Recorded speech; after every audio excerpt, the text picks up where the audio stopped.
우리 지난주에 80 4쪽 8장 3일체 전체가 보이시지 않는다 14절에서 보겠습니다. 페이지로는 84쪽 두 번째 문단이죠. 자, 14절입니다. 그 중간 좀 보시면 영혼은 영적인 존재며 피조물이므로. 자, 우리의 영혼은 없다가 생겨났죠. 예를 들어서 불교 같은 경우는 뭐 전생이라고 하는 이런 개념이 있고 환생이라고 하는 개념이 있고 또 윤회라는 개념이 있잖아요. 그거는 사실이 그런 게 아니고 해석입니다. 자기들 생각에는 윤회라고 그렇게 해석하고 그냥 그렇게 짐작하고 그렇게 믿는 거예요. 예를 들어서 뭐 이렇게 마치 내가 언젠가 여기 한번 와봤던 것 같은 느낌 이런 거 있잖아요. 우리가 그런 거 기시감이라고 그러나요? 예? 그런 느낌들이 드는 건 내가 마치 전생이 있어서 그 전생의 기억을 되살려내는 게 아닙니다, 여러분. 그런 게 아니라 우리의 이성과 영혼, 말하자면 지성 자체가 그런 일종의 말하자면 좀 착각이라고도 할 수 있는 거죠.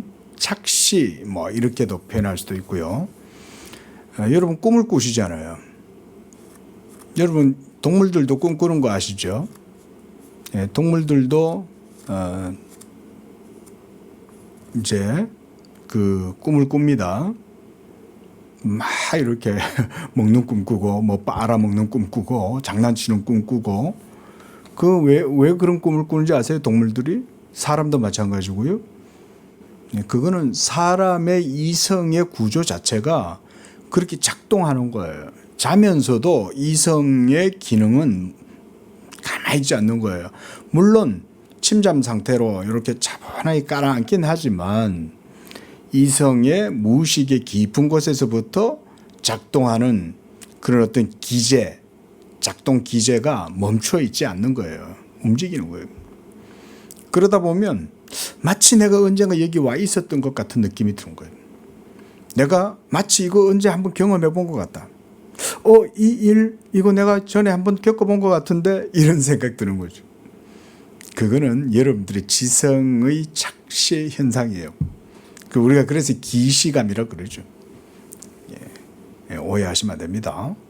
하나님이 사람의 영혼의 지성을 창조하셨기 때문에 사람 스스로의 지성이 말하자면 무의식 속에서 그런 어떤 연상, 어떤 이미지, 어떤 현상 이런 거를 만들어내는 거예요.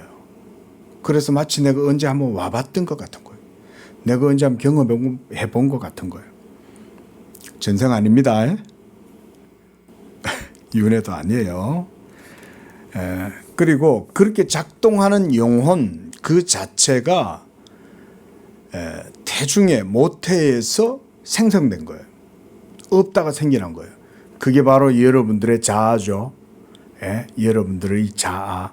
그 자아가 없다가 어머니와 아버지의 씨가 만나면서 태중에 착상되고 생성되는 거예요. 그래서 하나의 인격체가 태어나는 거예요. 그런 거죠. 자, 이 영혼은 영적 존재이면서 피조물이다 그랬습니다. 자, 이제부터 제가 지난주에도 이제 말씀을 드렸지만 이제부터 서서히 어거스틴이 조금 더 논의를 영혼의 구조, 이성, 지성, 마음 이런 쪽으로 자꾸 이제 논의들을 펼쳐 나갑니다. 요쯤에서 우리가 간단하게 보면 간단하게 앞을 정리를 한번 해봅시다.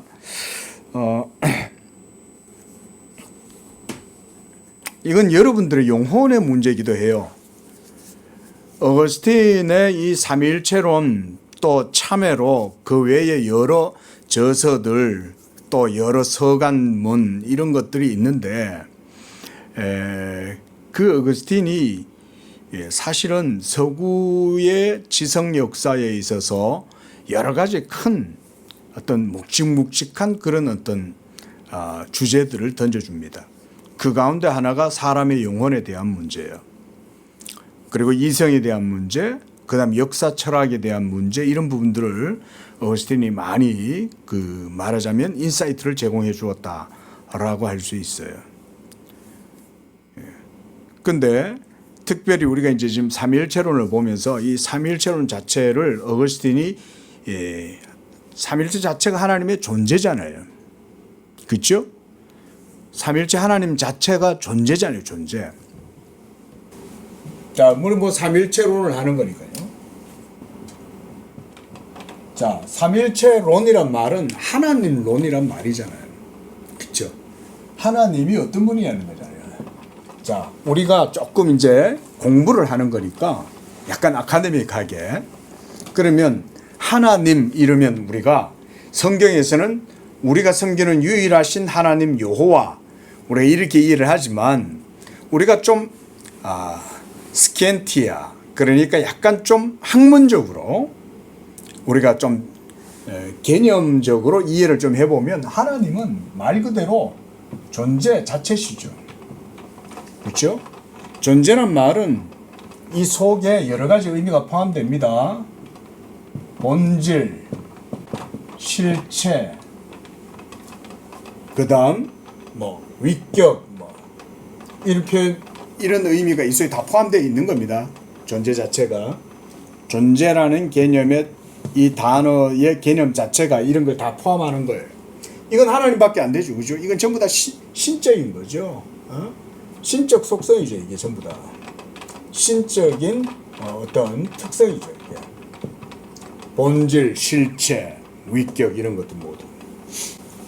그러니까 이 존재가 바로 성경의 유일하신 하나님이고, 그 성경의 유일하신 하나님은 성부, 성자, 성령 삼위일체 하나님이시잖아요. 그러니까 바로 여기에서부터 이제 우리가 이 하나님을 어거스틴이 이해해 나감에 있어서 자연스럽게 어디로 흘러가냐면 인간 존재성, 말하자면 형상이에요. 존재는 하나님밖에 안 됩니다. 근데 인간은 피조된 존재죠. 피조된 존재지만 인간은 존재성을 가지고 있죠. 그렇죠?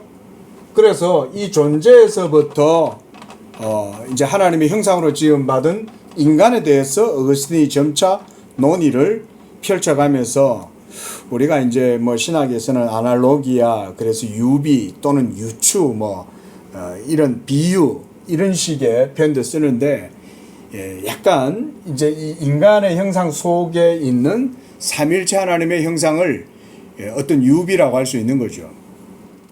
그런 유비론적인 방법 속에서 이제 이 삼일체 하나님의 이런 형상을 인간의 형상 속에서 자꾸 이제 찾아내는 거예요. 그런 시도를 하는 거죠. 그것 자체를 나중에 가서 조금 비판을 받는 부분들이 있긴 해도, 하지만 그것 자체가 의미가 없는 건 아니에요. 왜냐하면 인간이 하나님의 형상인 건 맞죠. 그렇잖아요. 인간이 사람이 하나님의 형상인 건 맞잖아요. 그래서 사람을 보고 사람의 영혼의 지성의 구조, 그런 어떤 특징들을 삼일체 하나님의 견주어 가지고 유추해 가지고 이렇게 이제 살펴보는 것 자체가 의미가 없는 건 아니라고 생각해요. 그런데 피조성을 역으로 존재를 읽어내는 것은 힘들죠. 그죠? 왜냐하면 피조성이잖아요. 창조주 하나님을 피조성을 가지고 설명할 수는 없어요. 역으로. 다만 그 존재의 반영이다. 그 존재의 형상이다. 그런 정도에서 어느 정도 특징이 그러하다라고 말하는 것 자체는 뭐 큰 문제가 될 건 같지가 않아요. 어쨌든 자, 이제부터 이렇게 해가지고 점차 인간 영혼의 지성, 마음, 사랑, 이제 이런 관점으로 자꾸 논의를 펼쳐 나가는 거예요. 이제 이런 흐름들을 우리는 같이 따라가야 됩니다. 그래서 그 84쪽 밑에서 다섯째 줄 보면 영혼을 지은 이 말씀과 지혜는 영혼과 같이 보이지 않을 뿐 아니라 영혼과 달라서 변하지 않는다. 본질이니까 지혜와 말씀은 같은 거죠. 우리가 신약에는 로고스고 구약에는 후쿠마라 그랬잖아요. 그렇죠? 그러면 구약의 지혜나 신약의 말씀 로고스는 사실은 똑같은 제2위격을 지칭하는 용어죠. 바로 성자 예수 그리스도에 대한 인격을 지칭하는 용어가 말씀, 구약에는 지혜 이렇게 표현했습니다. 그래서 여기서도 바로 다음 주에 보면 지혜에는 불변성이 있기 때문에 이 지혜는 스스로 변하지 않으면서 모든 것을 새롭게 한다. 이렇게 여기서도 인용을 했습니다.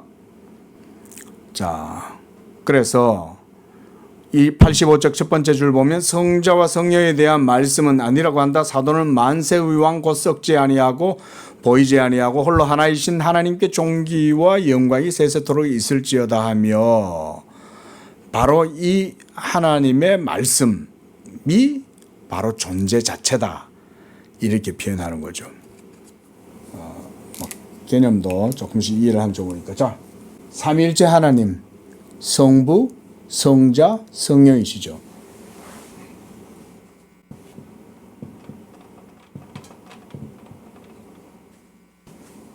자, 동일 본질이라고 그랬어요. 자, 동일 본질이라고 한다면 성부가, 성자가, 성령이 동일 본질이란 말은 성부가 실체고 성자도 실체고 성령도 실체라는 말이죠. 그런데 이 실체성이 위격의 실체성이라고 할 때 이 실체는 세 실체가 있는 게 아니죠. 그렇죠? 하나의 본질을 이루는 삼위의 실체성이 있는 거죠.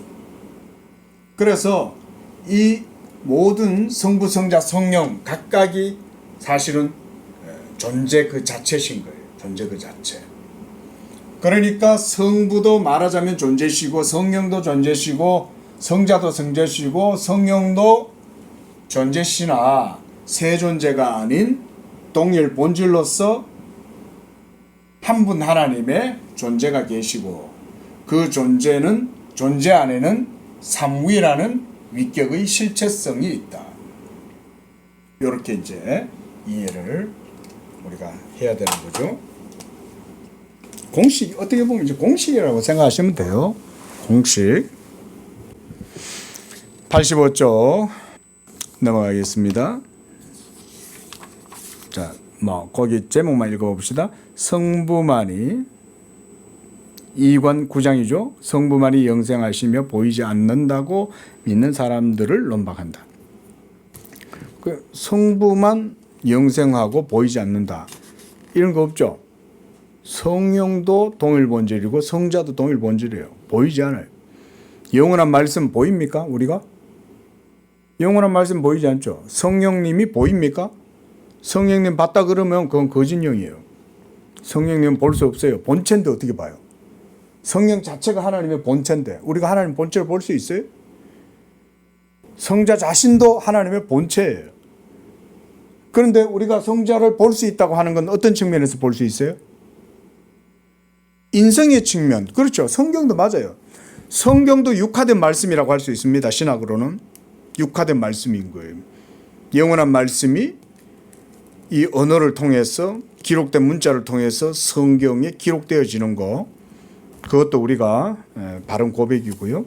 또 성육신이죠. 인성을 취하신 거죠. 그래서 육화된 말씀이 성육신하신 예수 그리스도에 대한 증거를 이소히 가지고 있잖아요. 만약 그리스도가 역사 가운데 실제적으로 성육신하시지 않았다면 성경도 어떻게 보면 의미가 없죠. 왜냐하면 신성의 말씀을 이 속에 다 담을 수 없잖아요. 말 그대로 우리가 철학적으로도 도를 도라고 할 수 없는 거잖아요. 근데 우리가 도를 도라고 할 수 있는 이유는 그 도가 우리에게 직접 오셔서 자기를 나타내 보여주셨기 때문에 우리는 도를 도라고 할 수 있는 거예요. 이게 기독교가 철학과 다른 거예요. 기독교는 도를 도라고 할 수 있는 거예요. 왜? 그 도가 존재로만 머물러 있는 게 아니라 성육신 하셔서 인성을 취하시고 그래서 우리에게 자기를 나타내 보이셨죠. 태초부터 계신 말씀에 관하여는 우리의 눈으로 본 바요 손으로 만진 바다. 눈으로 보고 만진 거예요. 그가 바로 인성을 통해서 자기를 나타내 보여주셨기 때문에. 자, 그런 얘기죠. 자, 86쪽으로 넘어가서 두 번째 문단을 보시면 성자는 성육신 하시기 전에도 그 본성으로, 이게 이제 신성이죠. 디비니타스죠. 그래서 그 본성으로 죽을 수 있었다는 것을 증명할 수 있노라고 생각하면서 어떤 궤변들을 말한다는 거고요. 자, 그래서 16절로 넘어갑니다. 그러니까 넘어갈게요. 16절 밑에서 넷째 줄. 우리는 하나님께서 성부로서나 성자로서나 성령으로서나 그 권능하에 있는 물체적 피조물을 통하지 않고서는 신체적인 눈에 나타나신 일이 없다고 주장한다. 우리는 정통적인 평화로운 연구를 하려 하며 형체적인 엄정한 책망을 받으면 언제든지 시정받을 것이며 비록 트집을 잡는 원수일지라도 진리를 말할 때에는 기꺼이 그것을 바로 잡겠다. 우리는 우선 그리스도께서 육신으로 오시기 전에 하나님이 우리 조상들에게 나타나신 일이 있는가 탐구해야 하겠다. 자, 이런 게 이제 성경의 해석을 이제 해 나가는 거죠. 구약 속에 나타나신 하나님, 이런 거 어거스틴이 어떻게 보면 아주 삼위일체론을 논의하면서 성경 신학적인 맥락 속에서 파악하는 거예요. 그래서 87쪽 위격의 구별 없이 삼위일체 어느 한 위격이 혹은 위격들이 단독으로 이를테면 번갈아 가면서 나타나셨는가. 말하자면 이제 10장부터가 이제 그런 얘기예요. 예? 구약 성경에 하나님의 현현이 많이 나타나죠. 예를 들어서 야곱과 만난 하나님, 아브라함과 만난 하나님, 여러 이제 여호와의 사자, 언약의 사자, 여호와의 군대 장관, 이런 여러 여호와의 현현이 많이 있죠. 모세와 시내산에서 만나신 하나님. 그런데 그때 나타나신 하나님이 누구냐? 이제 이 얘기를 이제 하면서 삼일체를 논의하는 겁니다. 그래서 10절을 읽어볼게요. 자, 10장입니다. 삼일체 하나님이 조상들에게 나타나셨을 때 위격의 구별이 없었는가? 어떤 것 같습니까, 여러분? 또는 어느 한 위격이셨는가? 아담에게 나타나신 분, 아브라함에게 나타나 보이신 분, 이런 거죠. 한번 봅시다. 17절입니다. 우선 창세기 기사를 보면 하나님이 흙으로 지으신 사람과 말씀하셨다. 그렇죠? 아담아 어디 있느냐 이렇게 말씀하실 때 그전에는 말씀하셨을까요? 안 하셨을까요? 성경에는 아담이 선악과를 먹고 난 다음 양심의 가책을 느껴서 두려워가지고 숨었잖아요. 그러니까 여호와의 얼굴을 피하여 숨고 나니까 하나님이 아담을 찾으신 거죠. 야, 아담 어디 있냐? 아담이 하나님한테 피하여 숨을 이유는 전혀 없었죠. 전혀 없었는데 피하여 숨게 된 거죠. 그러면 아담이 선악과를 먹기 전에는 하나님과 대화를 했을까요? 어땠을까요? 나와 있지 않지만 충분히 대화를 했다. 하나님과. 그렇게 여러분 우리는 성경의 성경의 근거를 따라서 우리가 그렇게 믿어야 됩니다. 물론 구약 성경 창세기 부분에서 그 부분에서 하나님께서 생명이 된 아담과 대화를 했다 이런 얘기가 없지만 굳이 그걸 써놓을 필요까지는 없는 거죠. 하지만 아담은 여호와의 하나님의 음성을 알아들었잖아요. 여호와 하나님이 에덴 동산에 거니신다는 소리를 눈치챘단 말이에요. 그런 걸 보면 아담은 하나님을 알았죠. 그때 나타나셔서 말씀하신 그 하나님은 어떤 분이냐 이제 얘기죠. 그래서 두 번째 줄 보면 우리가 이 문제를 논할 때 비유적인 의미를 제쳐놓고 이야기를 문자 그대로 믿는다면 하나님은 사람과 말씀하실 때 사람의 형체로 나타내 보이셨다.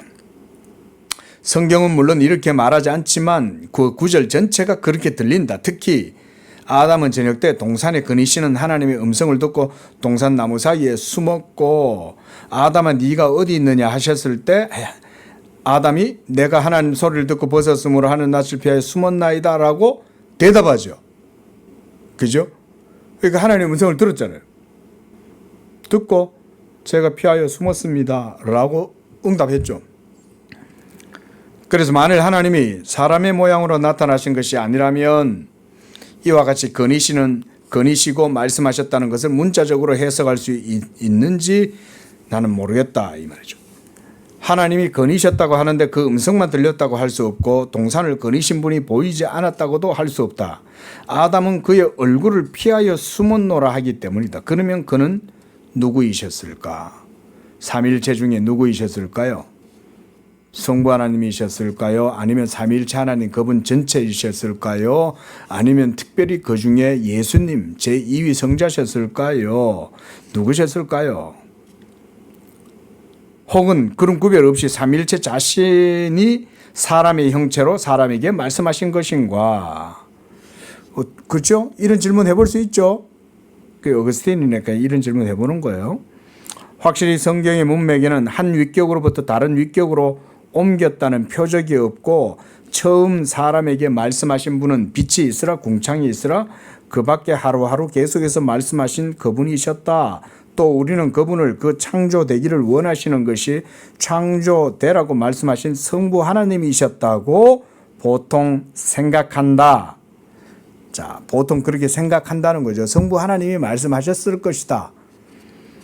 그는 그의 말씀을 통해 만물을 지으셨고 우리는 그 믿음의 규범에 따라 그의 말씀은 그의 독생자임을 안다. 요거는 우리가 지난 시간에 이제 봤어요. 그렇죠? 예, 제가 특별히 프린트물도 나눠 드렸고 그러니까 명령이 말씀이고 생명이 말씀이고 이런 개념 기억나시죠? 자, 그러니까 말씀이 바로 독생자인 거예요. 하나님이 말씀하셨다 라고 할 때 그 말씀하신 하나님의 행동 자체가 하나님의 말씀을 표현하는 거다. 자, 그러므로 만일 성부 하나님이 처음 사람에게 말씀하셨고 하나님 자신이 저녁 때 동산에 거니셨고 저 죄인이 그의 얼굴을 피해 동산나무에 숨었다면 무슨 까닭에 그가 그 후에 아브라함에게와 모세에게와 그밖에 원하신 사람에게 그 뜻에 예속된 변함이 눈에 보이는 피조물을 통해 나타나셨다고 해석해서는 안 되는가? 그렇게 나타나시면서 자기 안에 자기의 본질 안에 머무르셔서 변하지 않으며 보이지 않으신 것이다. 혹은 성경이 무언 중에 한 위격으로부터 다른 위격으로 옮겼다고 할 수 있다. 즉 성부가 빛이 있으라 와 그 밖에 말씀을 통해 하셨다고 기록한 다음에 성자가 처음 사람에게 말씀하신 것으로 기록했을 수도 있다. 다만 이것을 분명히 언명하지 않고 이해할 수 있는 사람들이 이해하도록 암시한 것이다. 18절 그러므로 마음의 눈으로 이 비밀을 꿰뚫어 볼 수 있는 사람 따라서 눈에 보이는 피조물을 통해 사람의 눈에 나타나는 것은 성부도 하실 수 있는지 또 성자와 성령만이 하실 수 있는지를 분명히 아는 사람은 이 문제들을 더욱 탐구하며 할 수 있으면 말로 표현하며 토론해도 좋을 것이다. 그러나 내가 보는 대로는 적어도 하나님이 사람과 말씀하셨다는 성경 기록은 모호하다. 그러니까 위격이 정확하게 드러나지 않는다. 저는 이런 의미 같아요. 뭐 성경의 기록 자체가 뭔가가 문제가 있다 이런 의미가 아니라 그때 상황을 기록한 성경의 내용 속에 삼위일체의 위격에 대한 지시가 구체적으로 특정되거나 이렇게 되지 않았다 이런 의미라는 거죠. 그래서 아담의 평소에 눈으로 하나님을 보았는지가 분명하지 않고 그들이 과실을 먹고 열렸다는 그 눈의 성질에 대해서도 큰 논쟁이 있기 때문이다. 그들의 눈은 과실을 먹기 전에는 닫혀 있었던 것이다. 저는 이 부분은 조금 견해가 달라요. 그러니까 아담이 선악과 계명을 어기고 그 과실을 먹고 나서 눈이 열린 건가요? 사실 그게 아니죠. 원래 엄격히 얘기하면 사실은 눈이 닫힌 거죠. 그렇죠? 원래는 열려 있었던 거예요. 열려 있었고 하나님의 창조하신 세계가 아담의 눈 안으로 충만하게 막 들어오는 거예요. 그래서 아담의 시선이 머무는 곳곳마다 여호와 하나님의 지혜가 아주 탁월하게 빛나는 거예요. 눈을 이렇게 들어서 하늘을 바라보면 하늘에 하나님의 지혜가 가득하고 땅과 땅에 있는 미물들, 심지어 미생물조차도 들여다보면 거기에도 하나님의 지혜가 있는 거죠. 한마디로 말하면 하나님의 존재의 충만함이 온 세계에 가득한 거예요. 그리고 그 하나님의 존재의 충만한 그 빛 가운데서 아담은 모든 사물을 바라보고 해독하고 해석하고 그래서 속성을 파악하고 그래서 원숭이를 보면 원숭이다. 돼지를 보면 돼지다. 토끼를 보면 토끼다. 이렇게 그 이름을 지어줄 수 있었던 거죠.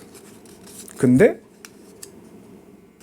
그 선악과를 탁 먹고 나니까 눈이 밝아졌단 말은 뭔가 하나님을 보는 눈은 닫혀버리고 자기 자신의 하나님 없는 자기 자신의 모습을 그 즉시로 보게 된 거죠. 그러니까 제일 먼저 발견한 게 뭡니까? 에그머니나 내가 그냥 홀라당 벗고 있네. 아이고 망측스러워라. 창피하다. 먼저 몸부터 가리기 시작하는 거죠. 그런데 선악과를 먹기 전에는 왜 자신들이 실오라기 하나 거치지 않은 나체로 있어도 부끄러운 줄 몰랐을까요? 왜 그랬을까요? 그렇죠. 말하자면 하나님이 창조하신 형상이잖아요. 여인의 나체든 남성의 나체든 그 자체로 하나님의 창조의 아름다운 형상이잖아요. 그러니까 그 몸에서 빛나는 하나님의 형상의 탁월함이 아름다우니까 가릴 필요가 없는 거예요. 이거를. 이걸 왜 가려요? 아름다운데. 근데 선악과 계명을 먹고 나니까 그 즉시로 하나님과의 관계가 딱 절연돼 버린 거예요. 끊쳐 나가 버린 거예요. 그러니까 딱 끊겨버리니까 그 즉시로 하나님 없이 그때부터 자기가 주체가 되고 자기가 모든 것의 해석자가 되고. 그런데 그전에는 제가 말하는 믿음의 신학의 기본 내용이 그거예요. 여러분, 이 존재, 삼일체 하나님이죠.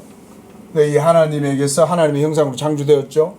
그런데 인간의 존재성이라 그랬는데 이 인간의 존재성이 주체적 존재성, 독립적 존재성이 아니죠. 우리는 의존적 존재성이잖아요. 이해되죠? 우리는 의존적 존재잖아요. 어디에 의존되어져 있어요? 존재이신 하나님께 의존되어져 있는 거예요. 그럴 때만이 인간은 참형상을 가져요. 그런데 이렇게 인간 존재성이 존재이신 하나님께 의존되어질 때 인간의 존재성을 가장 간단하게 표현할 수 있는 단어 하나가 있어요. 혹시 뭔지 알아요? 응? 방금 뭐라고 말씀하셨어요? 바로 여러분들 매일 듣는 아주 익숙한 말이에요. 믿음이에요. 너무 간단하고 너무 익숙하니까 뭐지? 이런 생각이 듭니까? 그건 여러분들이 믿음을 깊이 생각하지 않아서 그런 거예요. 여러분 보세요. 하나님이 세상 창조주시죠? 존재이신 하나님은. 창조하셨어요, 인간을. 창조된 인간의 존재성은 하나님께 의존되어진 존재잖아요. 이때 이 의존성이 어떤 의미를 가져요? 존재이신 하나님 앞에서 부르심을 받았잖아요. 그래서 하나님이 아담을 창조하시고 그래서 아담이라고 하시고 그러면서 아담이 어떻게 이름을 짓나 동물들을 그 앞에 지나가게 하시고 이러면서 아담이 하는 행동도 지켜보시죠. 그 모든 것들이 하나님의 의도가 뭐냐면 뭘 보시려고 하셨냐면 아담이 하나님 앞에서 이 믿음의 기능이 제대로 작동하는지를 하나님이 보시는 거예요. 이 믿음의 기능이라고 하니까 조금 여러분들이 좀 표현이 약간 좀 어색하죠. 이렇게 한번 그럼 생각해 봅시다. 하나님은 창조주세요. 근데 창조주이신 삼위일체 하나님이 자기의 형상으로 인간을 만드셨어요. 그러면 인간 편에서는 하나님께 어떻게 해야 될까요? 뭐가 있어야 될까요? 반응이 있어야 되겠죠. 맞잖아요.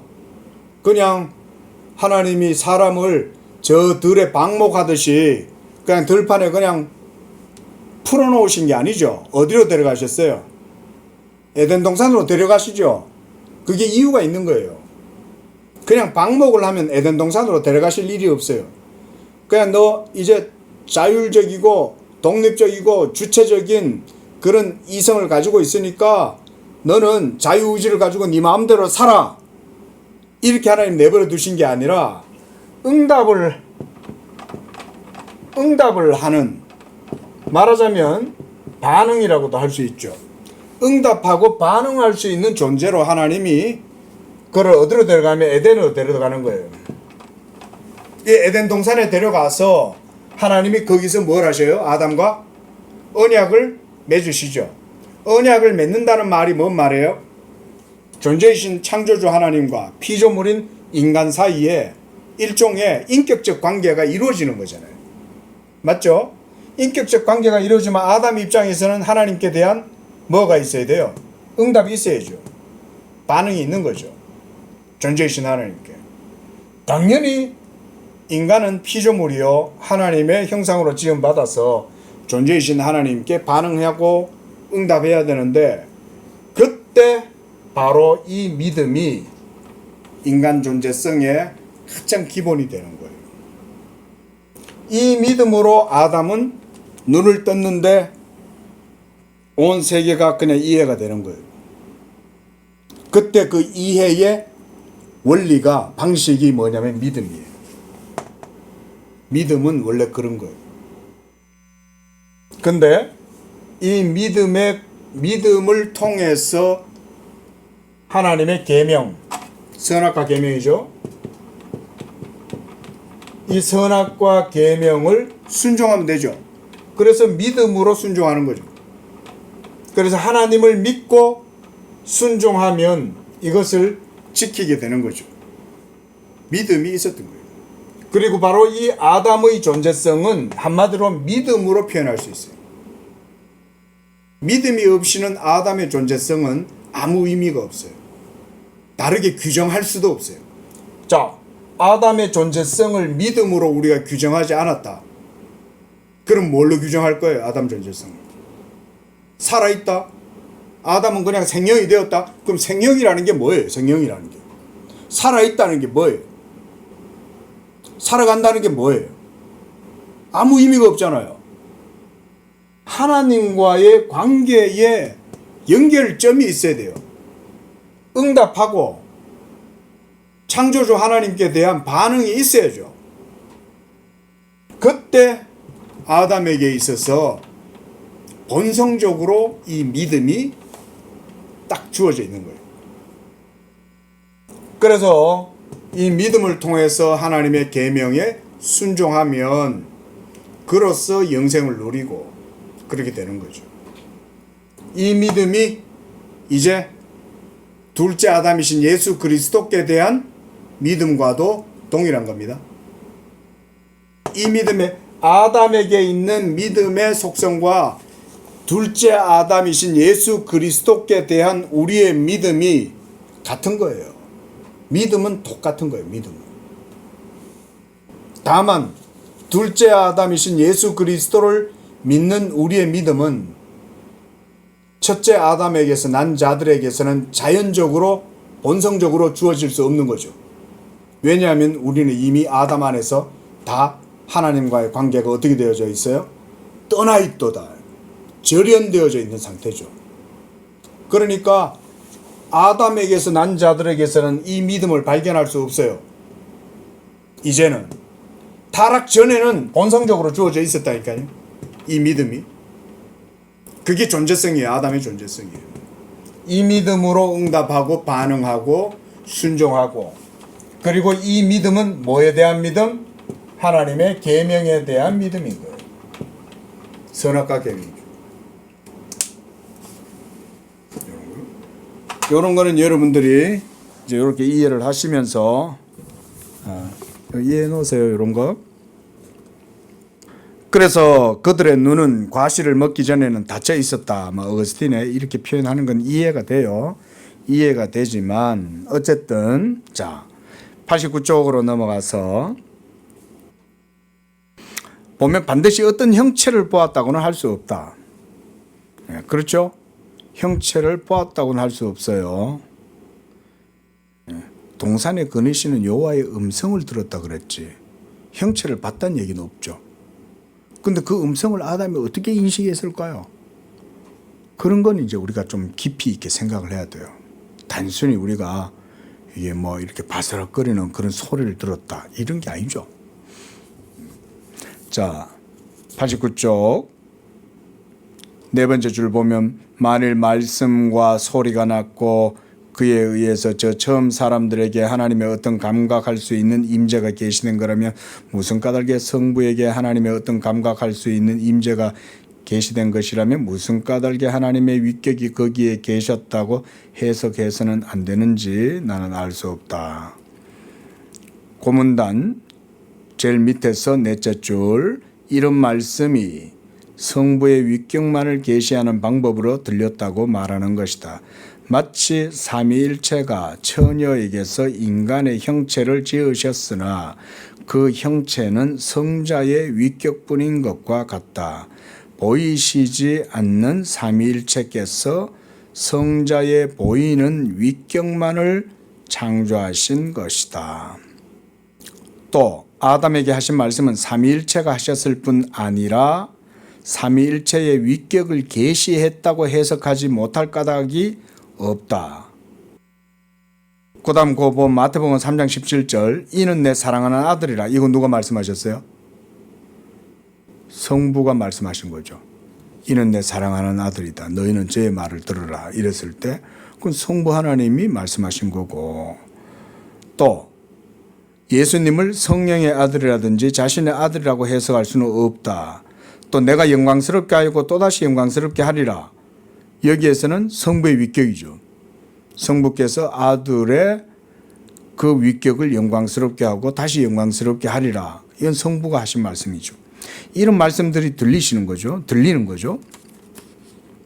그래서 자, 제일 밑에서 둘째 줄. 이 창세기의 기록에서는 주 하나님이 아담에게 이르시되 라고 하므로 삼위일체 자체였다고 해석하지 못할 이유가 없다. 그러니까 에덴 동산에서 아담아 어디 있느냐라고 하신 그 하나님은 어떤 한 특별한 위격이 아닌 삼위일체 하나님 그분 자신이 말씀하셨다. 이렇게 이제 해석하겠다는 거죠. 그 다음 19절에 보면 이번엔 아브라함에게 나타나신 거죠. 아브라함에게 이르시되 너는 너의 본토 친척 아비 집을 떠나 내가 내게 지시할 땅으로 가라고 하나님이 말씀하셨죠. 그래서 음성만이 아브라함의 귀에 들렸는지 또는 그 무엇이 눈앞에 나타났는지 이 기록만으로는 분명치 않다. 그러나 조금 뒤에 주께서 아브라함에게 나타나 가라사대 내가 이 땅을 네 자손에게 주리라 하신지라 하는 좀 더 분명한 말씀이 있다. 여기서는 하나님이 나타나셨다 그랬거든요. 그때 나타나셨다고 할 때 그럼 그게 정확히 또 뭐냐? 한번 또 생각해 봐야 되는 거죠. 그래서 그 밑에 보면 여기서도 주께서 어떤 형체로 나타나신 것인지 성부신지 성자신지 성령으로신지 분명한 말씀이 없다. 하나님이 그에게 나타나셨다고 하지 않고 주께서 그에게 나타나셨다고 하므로 성자가 아브라함에게 나타나셨던 것이라고 말할는지도 모른다. 그래서 주 아도나이겠죠? 주라는 이름은 성자에게 적용되는 것이 마땅하다는 사도의 말씀이 있기 때문이다. 고린도전서 8장 5절에서 6절. 거기 보면 한 주 예수 그리스도 이런 표현이 있죠. 그러나 성부 하나님을 주라고 부르는 것도 많다. 또 주는 영이시니 이러니까 또 성령을 또 주라고 하는 거죠.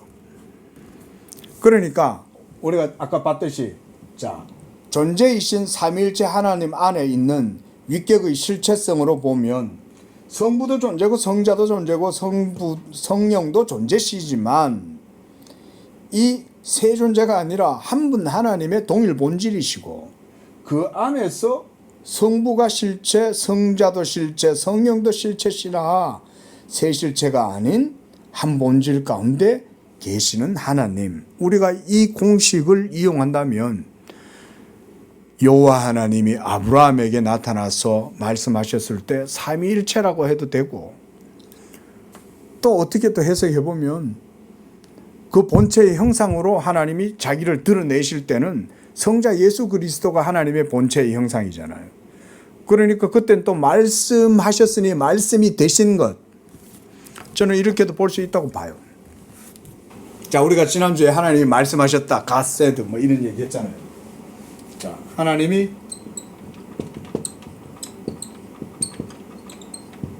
말씀하셨다. 이건 하나님의 행동이죠. 그렇죠? 말씀하신 행위잖아요. 그런데 이 말씀하심으로 인해서 말이 되죠.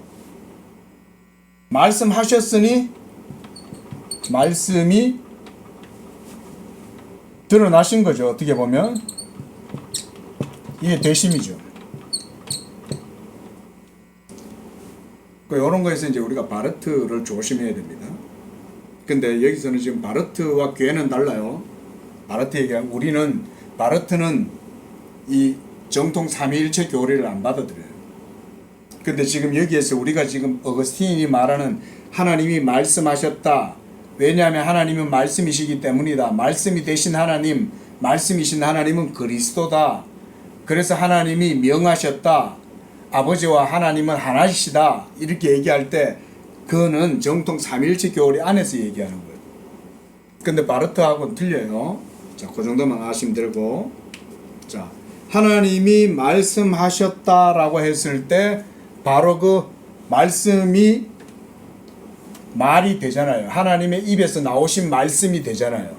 그러면 그때 하나님의 행동으로 인해서 나온 그 말씀이 바로 제2위격이죠. 바로 로고스 말씀이죠. 말씀 하나님이시죠. 이 말씀 하나님이 바로 하나님이 말씀하신 그 말씀이시죠.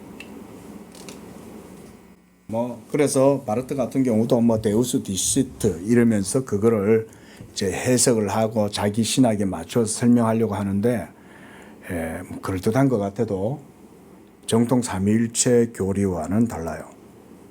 엄밀히 말해보면 자신은 양태론이 아니라고 하지만 결과적으로는 양태론적인 삼위일체를 바르트 같은 경우는 주장을 하게 됩니다. 자, 우리가 여기서는 논외니까 제가 그것까지는 얘기하지 않고요.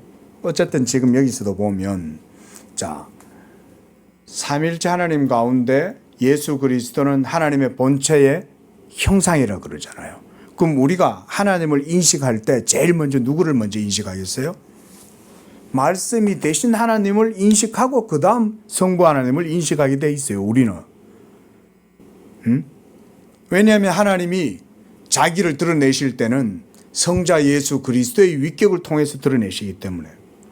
그래서 하나님이 성부가 말씀하셨을 때 그 말씀이 되신 말씀으로 드러나신 그 말씀은 제2위격이신 성자 예수 그리스도의 말씀이에요. 우리는 이 로고스를 인식하는 거예요.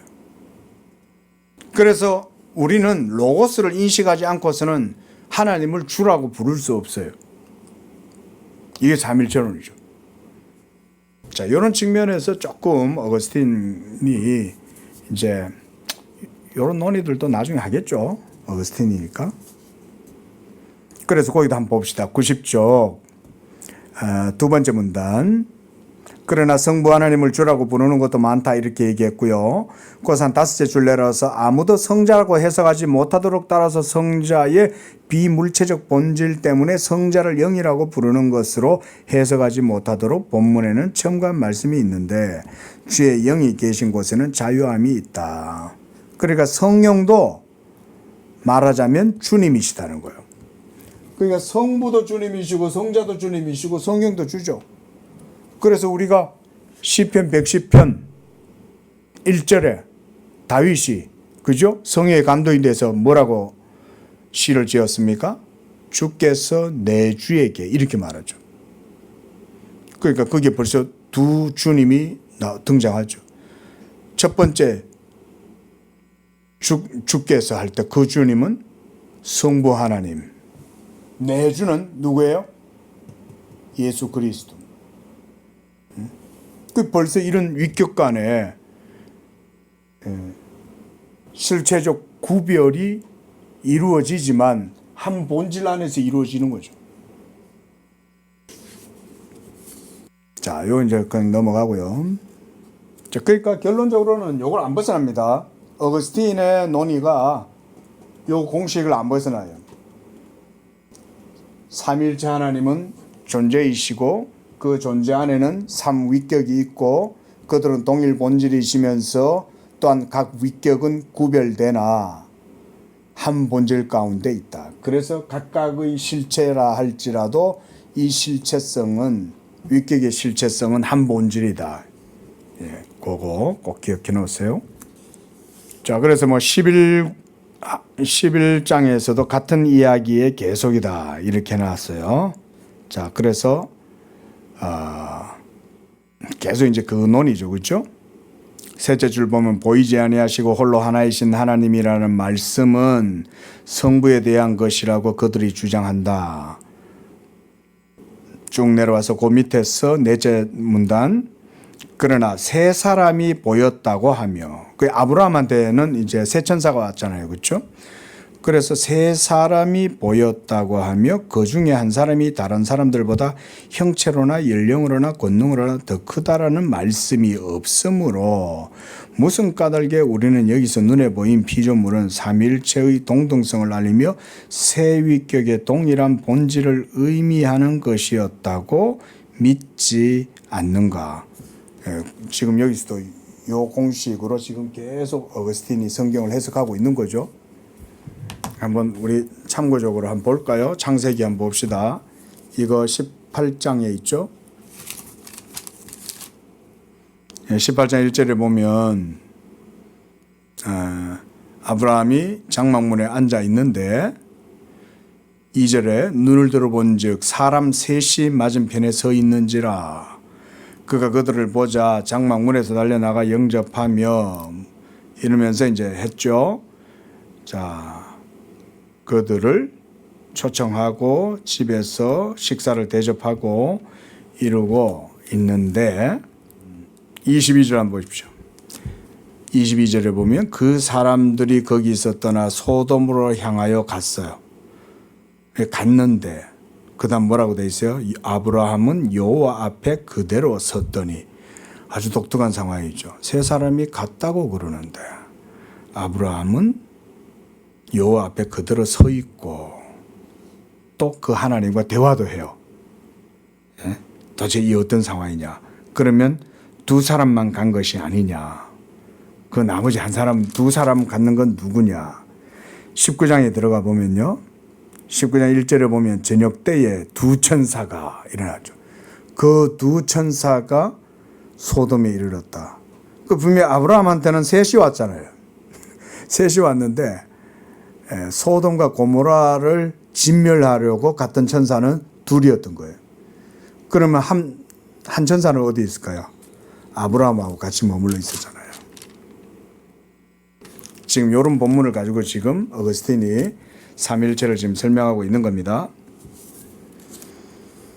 그래서 21절을 보십시오. 그러나 혹 어떤 사람은 아브라함이 그에게 나타난 세 사람 중 한 사람에게 주라고 말했다는 것은 그가 더 큰 사람 하나님의 아들이고 다른 두 사람은 그의 천사였다는 뜻을 알린다고 생각할는지 모른다. 따라서 성경은 사람들의 사변과 의견에 미리 대처했다고 한다. 조금 뒤에 성경은 두 천사가 롯에게 갔고 불타는 소돔에서 구원을 받을 만했던 의인 롯은 그들 중 한 사람을 주라고 불렀다고 한다. 주께서 아브라함과 말씀을 마치시고 즉시 가시니 아브라함도 자기 곳으로 돌아갔더라.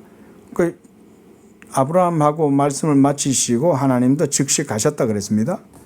자, 그리고 12장에 보시면 롯에게 나타나신 문제를 검토한다. 자, 날이 저물 때 두 천사가 소돔에 이르렀다 그랬습니다. 그래서 아브라함은 확실히 세 사람과 말을 하면서 그들을 단수로 주라고 불렀다. 어떤 사람은 아브라함이 그 셋 중에 한 사람을 주라고 생각하고 다른 두 사람은 천사로 생각했다고 할는지 모른다. 그럼 다음 성경의 말씀은 무슨 뜻인가? 그리고 주께서 아브라함과 말씀을 마치시고 즉시 가시니 아브라함도 자기 곳으로 돌아갔더라. 그러나 날이 저물 때 두 천사가 소돔에 이르니라. 혹은 셋 중에 주님으로 인정되었던 분은 떠나가고 데리고 왔던 두 천사를 보내서 소돔을 멸망시킨 것인가? 다음에 있는 말씀을 보기로 하자. 날이 저물 때 두 천사가 소돔에 이르니 마침 롯이 성문에 앉았다가 그들을 알아보고 일어나 영접하고 땅에 엎드려 절하여 가로되 내 주여. 이 복수로 쓰였다고 합니다. 그래서 돌이켜 종의 집으로 들어오소서. 이것으로 보면 두 사람은 천사였고 두 사람이 손님으로 초대받은 것이 분명하다. 그들을 주라고 한 것은 존경의 뜻이었고 아마 사람들이라고 생각했을 것이다. 근데 또 다른 반대의 견해도 있다는 거죠. 그들을 주님의 천사라고 인정하지 않았다면 롯이 땅에 엎드려 절하지 않았을 것이다. 그렇다면 그들에게 사람의 도움이 필요했던 것 같이 손님으로 모시고 음식을 대접한 까닭은 뭔가? 그 밑에 줄 두 사람이 나타났고 그들을 천사라고 하고 롯이 두 사람을 다 초청하여 소돔을 떠날 때까지 그들에게 사람을 상대하듯 말한다. 그 다음 성경은 계속해서 도망하여 생명을 보존하라. 돌아보거나 들에 머무르거나 하지 말고 산으로 도망하여 멸망함을 면하라고 한다. 그러나 롯은 그들에게 내 주여 그리 마옵소서 종이 주께 은혜를 입었고 라고 한다. 내 주여 마옵소서 라고 한 것은 무슨 뜻인가? 내 주들이여 그리 마옵소서 라고 해야 할 것 아니냐? 무슨 까닭에 밑에 줄 성경에는 롯이 그들에게 이르되 내 주여 그리 마옵소서 종이 주께 은혜를 얻었고 라고 하였는가? 여기서 두 사람을 상대했다고 해석할 것인가? 두 사람을 한 사람같이 상대함으로 그분은 동일한 본질을 가진 한 분, 주 하나님이신가? 그러나 여기에 어떤 두 위격이라고 우리는 해석할 것인가? 어때요? 자, 그 다음 13장 떨기나무 가운데 나타나심 23절입니다. 그 다음 이것은 이제 모세에게 나타나신 여호와죠. 자, 불꽃 가운데 나타나신 거죠. 주의 사자가 94쪽도 봅니다. 그 떨기나무 사이에 있는 하나님이 뭐라고 말씀합니까? 나는 네 조상의 하나님, 아브라함의 하나님, 이삭의 하나님, 야곱의 하나님이라. 그 밑에 문단 셋째 줄 그러므로 그를 구세주 자신이라고 해석하는 것은 옳을 수 있다. 그러니까 그리스도라고 보는 거죠. 그 문장 그러니까 그 문단 밑에서 넷째 줄 그는 한 천사로서 어느 위격을 발표하라는 지시를 받아 언제든지 그대로 할 용의가 있었던 것인가? 성자나 성령이나 성부 하나님의 위격을 말하든지 또는 삼위일체 전체 즉 유일신을 들어 나는 아브라함의 하나님, 이삭의 하나님, 야곱의 하나님이라고 한 것인가? 자, 어떤 것 같습니까, 여러분? 사실은 이 공식으로 하면 크게 뭐 문제될 게 없죠. 왜냐하면 성자가 현현했다고 할지라도 성자는 동일 본질이고 실체잖아요. 그러면 성부와 동일 본질이고 성령과도 동일 본질이시니까 예수 그리스도의 위격이 현현되었다라고 이렇게 말해도 삼일체와 떨어지진 않죠. 맞죠?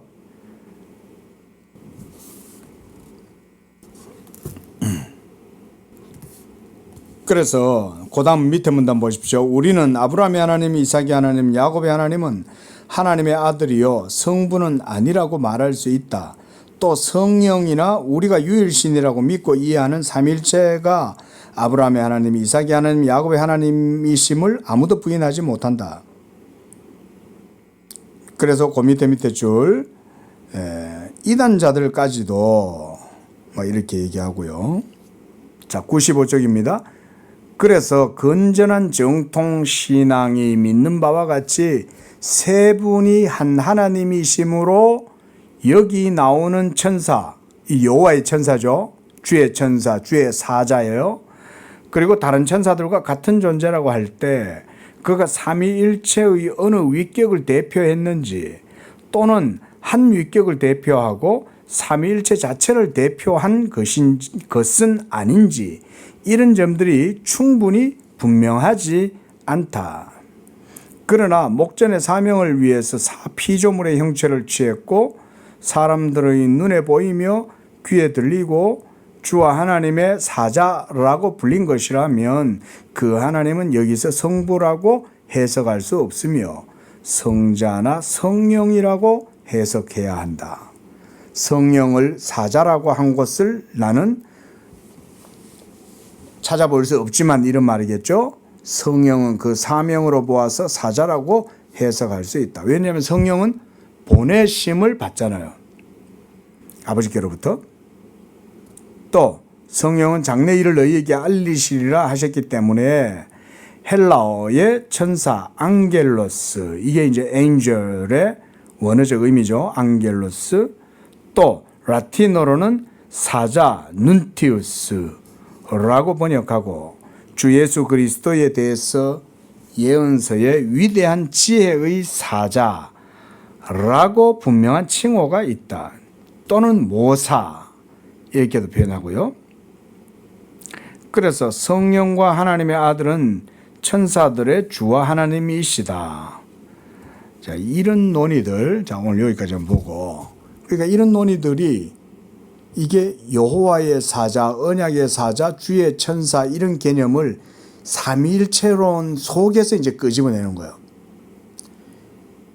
여러분 구약 성경 속에 여호와 하나님이 있잖아요.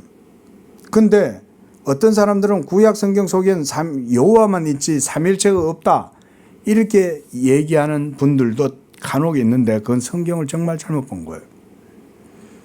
말씀했듯이 여호와 하나님 그분 자체가 존재론적으로 삼일체예요. 일단 그거는 변할 수 없는 명확한 사실이에요. 절대적인. 그래서 구약 시대 속에 여호와의 현현이 많이 있죠. 그렇죠? 사사시대에도 삼손의 아버지 마노아에게도 나타나고 기드온에게도 나타나고 모세에게 나타나고 요수아에게 나타나고 여러 또 광야에서 40년 동안 이스라엘 백성들을 이끌어 오신 그 여호와 하나님 이러면 거기에 누구냐 그분이 그 예수님이라고 신약 성경에는 예수님이 딱 나오니까 그렇죠. 쉽잖아요. 신약 성경에는 아버지가 계시고 내가 아버지와 동일하고 하나이고 내가 내 이름을 보내실 성령 이러면 이게 신약의 서사 속에서는 삼일체의 위격의 구별이 명확해요. 근데 구약 성경에는 아직 그게 명확하게 드러나지가 않는 거예요. 자, 지금 그런 상황에서 지금 어거스틴이 계속 이제 요 말하자면 공식을 벗어나지 않고 계속 요 안에서 구약 성경 속에 주의 천사라는 그런 현현, 신현의 문제를 이제 이렇게 해석을 해가면서 설명을 해가고 있는 거죠. 자, 오늘 여기까지 하면서 제가 간단하게 여러분, 그럼 왜 구약 성경에는 이렇게 아까 뭐 번역도 모호함이다 그랬는데 왜 이런 모호함이 왜 있을까요, 여러분? 뭐 때문일 것 같아요? 요 말씀을 잠깐만 드릴게요. 근데 방금 말씀드렸듯이 신약 성경은 어때요? 모호하지 않죠. 신약 성경 속에는 삼위일체의 위격이 명확하게 지시되잖아요. 아버지, 그렇죠? 그 다음 아들, 성령, 나의 영, 뭐 뭐 이렇게 딱 명확하게 드러나는데 구약 성경에는 왜 그러냐 이거예요. 전 여기에도 좀 의미가 깊다고 봐요. 모호하다는 말이 어떻게 보면 틀린 말이 아니에요. 근데 표현이 모호한 거지 아브라함에게 있어서 하나님이 모호한 분이셨을까요? 한번 생각해 보세요. 모세가 하나님을 만났죠. 근데 우리가 성경의 기록 속에서는 그때 가시떨기 나무에 나타나신 그 여호와 하나님은 아브라함의 하나님, 이삭의 하나님, 야곱의 하나님이라고 그러긴 하는데 그가 성부신지 성자이신지 성녀이신지 아니면 삼위일체 전체신지 그 삼위일체를 한 분 하나님으로 그렇게 표현한 건지 모호하죠. 그런데 아브라함이 하나님의 신현을 경험하는 그 상황에서는 아브라함에게는 하나님의 존재가 모호했을까요? 그건 아니겠죠, 그죠? 다른 사람들도 마찬가지 아닙니까? 모세에게 하나님은 그 자체로 삼일체 하나님으로 보이는 거예요. 근데 그 하나님을 지금 내가 경험하고 있는 거죠, 모세가. 갑자기 가시떨기 나무에 불이 확 붙어가지고 있는데, 야, 근데 어떻게 나무가 안 타네? 이러면서 그 하나님의 임재 가운데 쭉 나가는데 갑자기 그 불꽃 가운데에서 음성이 들리는 거죠. 모세야, 네가 선 곳은 거룩한 곳이니 네 발에 신을 벗어라. 깜짝 놀랐겠죠. 그 하나님의 음성을 들을 때 그 음성은 또 누구의 음성이겠어요? 성부 하나님의 음성이겠어요? 성자 하나님의 음성이겠어요? 성령의 음성이겠어요? 그런 구별 자체가 사실은 어떻게 보면 이런 공식으로 보면 어떻게 보면 무의미하다고 볼 수 있죠. 성자가 말씀하셨다고 해도 삼일체가 말씀하신 거고 성령이 말씀하셨다고 해도 삼일체가 말씀하신 거고. 예. 자, 일단 우리가 이런 정도의 맥락에서 이해를 하자. 그래서 기본적으로 구약 시대 때 그렇게 모호하게 보여진 것은 저는 경륜 때문에 그렇다고 봐요.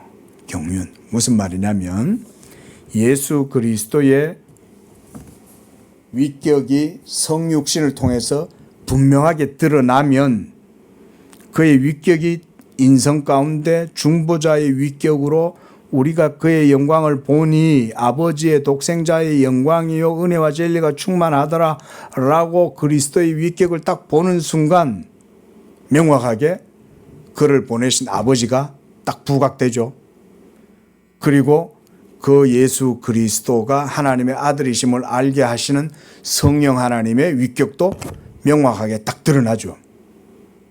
그러니까 결론은 뭔 말이냐면 제 논지는 성자 예수 그리스도의 성육신, 그래서 중보자의 인격으로 인성을 취하시고 드러나셨기 때문에 신약시대 때는 성부, 성자, 성령이 명확하게 분명히 지시가 되는 거예요. 아들은 요단강에서 세례를 받고 아버지는 하늘에서 음성을 내려보내시죠. 이는 내 사랑하는 아들이요 라고 아버지가 말씀하죠. 또 성령도 비둘기의 형상으로 그리스도 위에 임재하시죠. 이런 게 더 명확하게 신약에서는 삼위일체의 위격이 구별되잖아요. 이런 차이가 바로 경륜상의 차이다. 그러니까 구약은 어떤 면에서는 모호한 거예요. 모호할 수 있어요. 왜냐하면 아직 하나님의 형상이 명확하게 드러나지 않았잖아요. 자, 뭐 이런 정도로 오늘 여기까지만 보겠습니다. 다음 주 95쪽부터 보도록 하겠습니다. 14장 기도하겠습니다. 거룩하시고 자비로우신 하나님, 경배와 찬양과 영광을 드립니다. 영원토록 세세토록 우리의 찬양과 영광을 받으시기에 합당하신 주 여호와 하나님, 그의 아들 독생자 예수 그리스도 영원한 말씀을 이 땅 가운데 사람의 모양으로 보내시고 우리와 같은 삶을 사시고 우리가 짊어져야 할 그 십자가를 대신 지사 우리를 위하여 모든 하나님 앞에서 구속의 역사를 이루신 주님, 바로 우리의 주 여호와 예수 그리스도, 우리가 그를 믿음으로써 삼일체 하나님 유일하신 그분을 알며 성부 하나님을 알고 성령 하나님을 알게 하시는 줄로 믿습니다. 누구든지 예수 그리스도로 말미암지 않고는 삼일체 하나님께로 나아갈 수 없다고 하셨사오니 우리가 이 예수 믿는 믿음 안에서 진리의 하나님을 깊이 알아가고 그 믿음 안에서 하나님과 깊이 교제하며 여호와 하나님과 인격적 친밀함을 경험하고 여호와의 복을 누리는 우리 성도들 축복하여 주시옵소서. 또한 이 공부를 통해서 우리가 더욱더 삼일체 하나님의 존재와 그의 부요하심을 깊이 깨달아 알아가는 시간 되도록 축복하여 주옵소서. 예수님의 이름으로 기도합니다. 아멘.